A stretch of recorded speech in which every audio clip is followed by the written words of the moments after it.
Hello again. Um, I know a lot of my videos tend to just kind of focus to a specific caveat of uh, relationship information or just things that I I tend to fixate on because it is things that I thought I understood but never really did, and probably still don't. Um, and to externalize the idea, both for my personal benefit. I know sharing my personal life with random strangers is always a recipe for good things, right? No, but also maybe to kind of help somebody else along while I'm at it. And I learned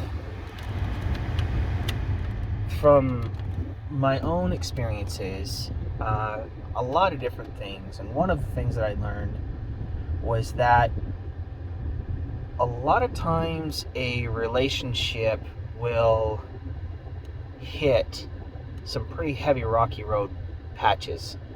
There will be things that are said, there'll be things that are done that can really hurt your partner or that really hurt you. And I'm not saying that you should always completely forgive and forget, and I'm not saying that the other person or you or whoever doesn't stand need to or doesn't stand for room to improve, or that everything is always going to be fixable no matter what the atrocity may be. But what I am suggesting is that depending upon a myriad of different nuanced factors, emotional stress, anxiety, or heated temperaments, or just a day where nothing seemed to go right, and you have an event that has the straw that breaks the camel's back, inevitably, no matter what, somehow, some way, somewhere down the road, you will do or say things that cause the relationship to feel derailed. And it will either rapidly or slowly begin to deteriorate over time. And what I learned in these situations after reading some self help books, looking at a couple of YouTube channels of my own, I think Building Stronger Marriages is one of them. I can't remember the exact name of the channel, but between those things and counseling that I've done to help improve my character and help me to rectify some bad behaviors that I've had from time to time, uh, I learned that a lot of the problems that we tend to have with our partner stem from a place of selfishness.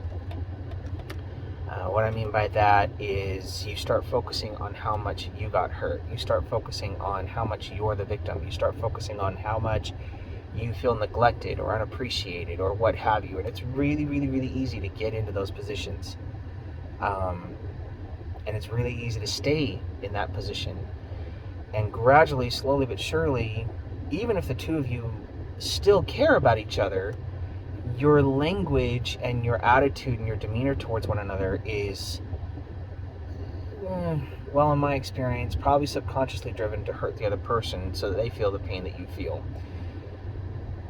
And I'm here to kind of suggest and maybe recommend that particular behavior and mindset just is not the way to go about things. It's not going to fix anything. It's not going to make it better. It's not going to improve the relationship. All it is just going to turn into a petty pissing match between you and your partner to see who can hurt the other one the most before things get to a state of physical force or actions that neither of you will ever be able to take back. Okay, YouTube, this is an advocacy video. I'm not trying to encourage or in any way say, hey, abuse is okay. It's not okay. All right, I want to make that very clear. But when these patterns start happening, even if it looks like the relationship itself is pretty much said and gone, before really legitimately saying, hey, we're done, I would encourage seeking out a workshop or a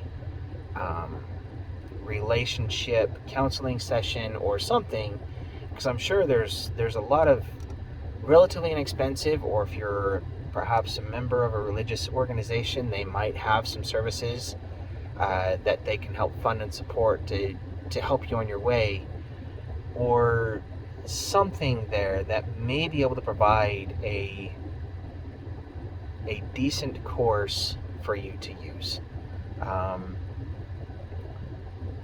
I do happen to be religious, and my faith did give me a booklet that had a bunch of little worksheets and whatnot in there.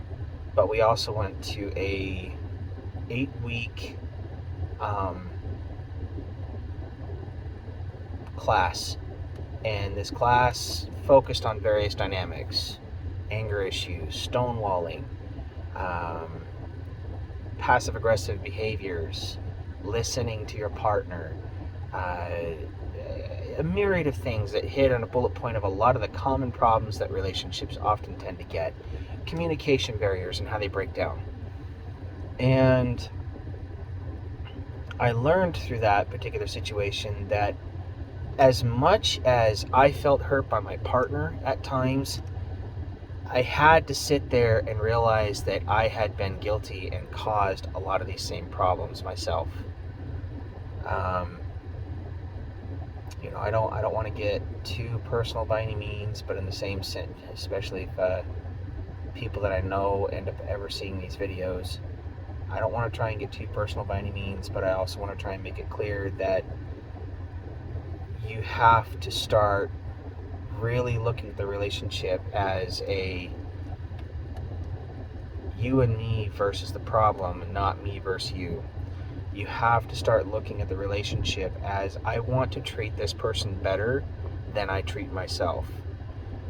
When those attitudes are had, and you genuinely start to invest in and try to show the other person you care about them, and trying to understand how the two of you communicate your love and affection towards one another, there's a really good chance, according to most relationship experts, that the relationship itself can be saved. Now, ideally, you want to do this before anything gets super bad. I'm talking things in the way of like emotional or physical affairs or what have you, or saying something that is absolutely detrimental to the overall morale of your partner. You do have to be very careful with those things and learn to guard your tongue and not just fly off the handle. But by the same token, should something like that happen, you both need to perhaps take a breather, look at the relationship, look at what caused that whole situation, and perhaps assess and analyze and say, okay, now was this really meant, or was this something that was said in the heat of the moment? That is not an easy thing to do. It is going to be far too easy to look at that and say, no, the relationship's done. We're through. But so long as you are both willing to look at and genuinely take accountability for your own actions and behavior, rather than trying to look at the other partner as the primary cause for all of the problems that happen in the relationship, things can be saved. It's not a guarantee, but things can be saved. But it does require a lot of personal reflection and a lot of finger pointing at yourself, not your partner, yourself. But again, it has to be something both of you are willing to do. It really doesn't work if only one of you is looking to put forth the effort of saving the relationship. That's a recipe for definite failure if that's the case. You both have to go into it with the attitude of, I am the problem, and finding ways to fix that. Okay.